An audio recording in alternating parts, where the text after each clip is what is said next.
everyone hear me? I know there's like really loud music coming from that window. Close the windows. We can. You can, I believe in you. All right. Well, so I'm Henry. Welcome to my elbow-themed comedy set. I got out of my car the other day, and my friend told me that I had some schmutz on my elbow, and I looked, and it was dirt, like from the floor. And I didn't know how it got there because I haven't touched the ground in 2 years.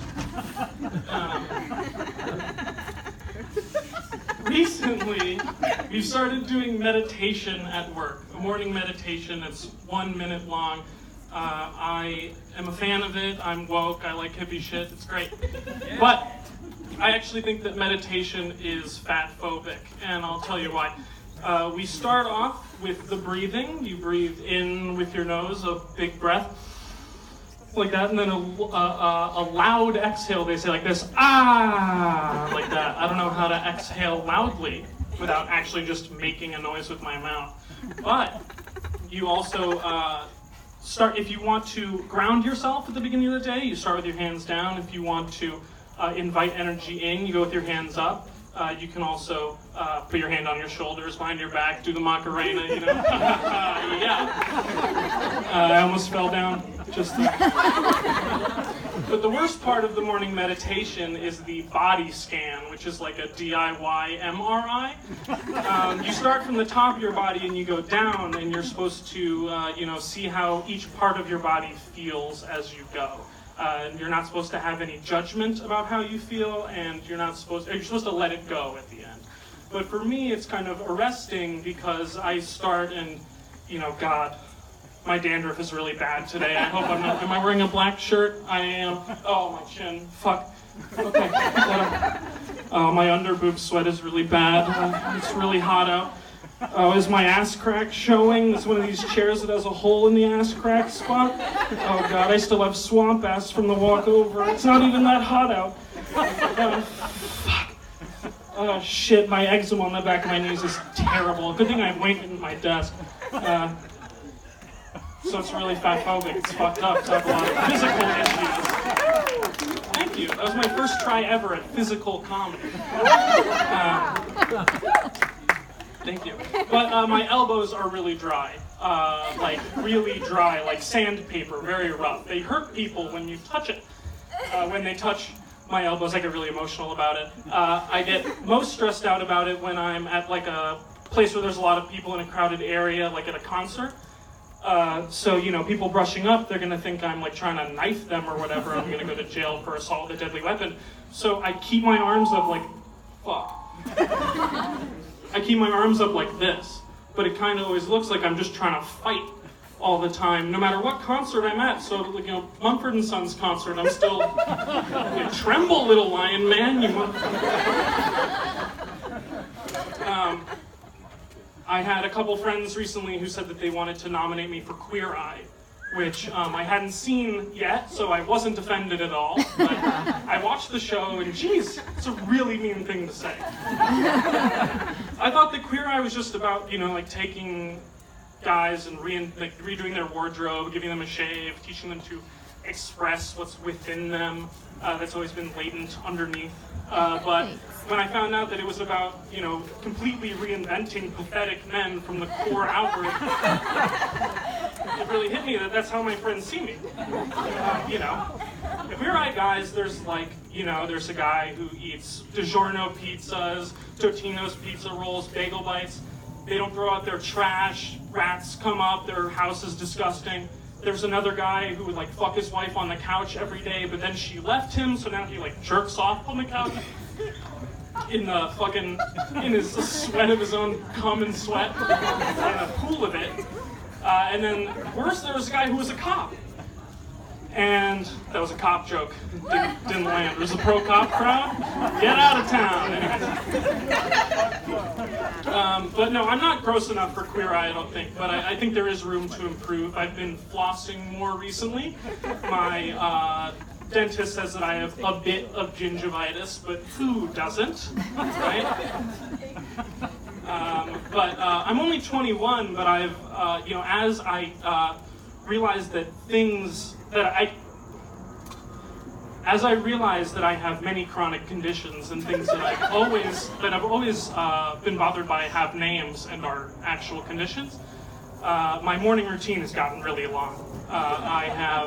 I take my antidepressant, I take cranberry capsules for my frequent UTIs, which guys can get. I didn't know that.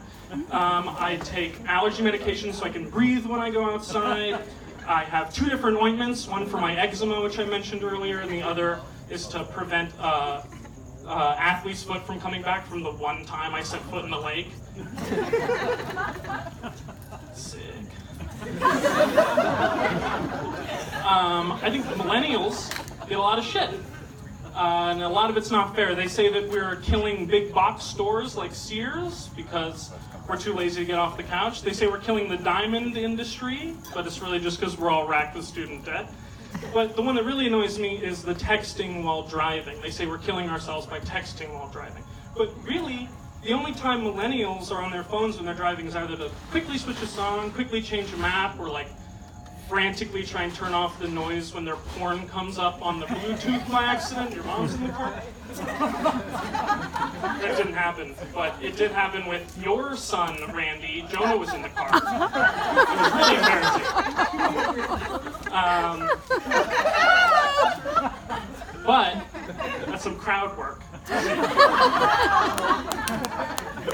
I forgot how the rest of this joke goes. No, I do remember. What's more annoying is the only people that I see on their phone in the car, like really engrossed in their phone, are like old people. I was on the 405 and I saw a guy who looked like Frank Langella playing Fruit Ninja on the 405. He was like...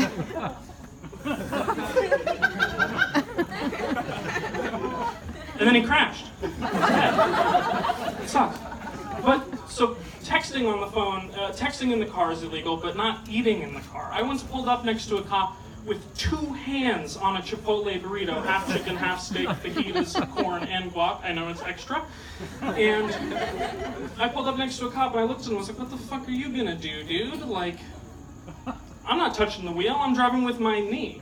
But I had my elbow out the window and he said, are you threatening me with a deadly weapon? Can't flash the bows. I used to be a babysitter. I one time was in a family room, like a legit family room with Legos and Rock Band and stuff. And I found in the DVD stack, Anal Angels #4. Oh, man. It was underneath Ice Age 2. This is super real. And then I was like, well, if this is in such a public area, there must be a huge stash hidden somewhere.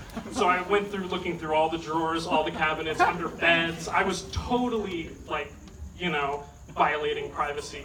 And I didn't find another DVD. I was so disheartened that I couldn't even jerk off when I watched the DVD in the living room.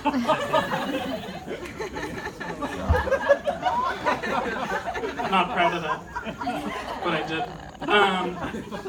But I think people like looking through other people's stuff. I think that's why it's thrilling. That's why everyone is so into Anne Frank. You can read a diary, you can go to her house, look through her shit. And I've never been to the Anne Frank house, but they recently had a virtual reality experience where you can, you know, you can put on the headset, walk through her house, look through her shit. And I gotta say, it's a pretty nice apartment. I'm not saying that she had nothing to complain about, but if I were hiding from the Nazis, a 3-bedroom apartment with an office and a full kitchen is where I would want to be. There are worse places.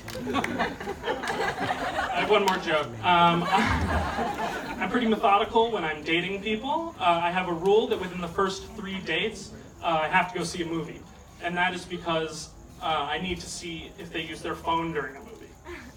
Because I'm not a fan of the death penalty, but if you use your phone full brightness during a movie, you should be taken outside and shot.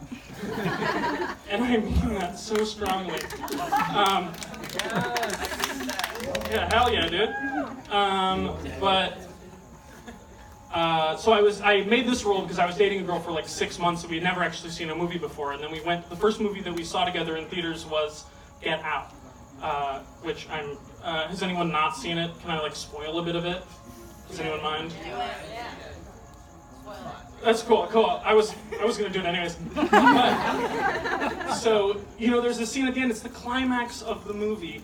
The main character is strapped in the chair. He's like in the sunken place. He's in the back of his brain.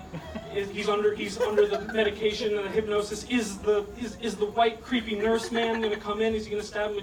What was he doing with the chair earlier? Does he have something? What's going on? And then all of a sudden, out of nowhere, Jesus. I'm sorry, I didn't get that. Her fucking Siri went off during the movie. Did I skip the whole part where I was with a girl? Her movie went off. Her Siri went off. And then I just quickly brushed my elbow against her neck, decapitated her, and she was out. And I'm still on the lam today. Thank you very much for listening.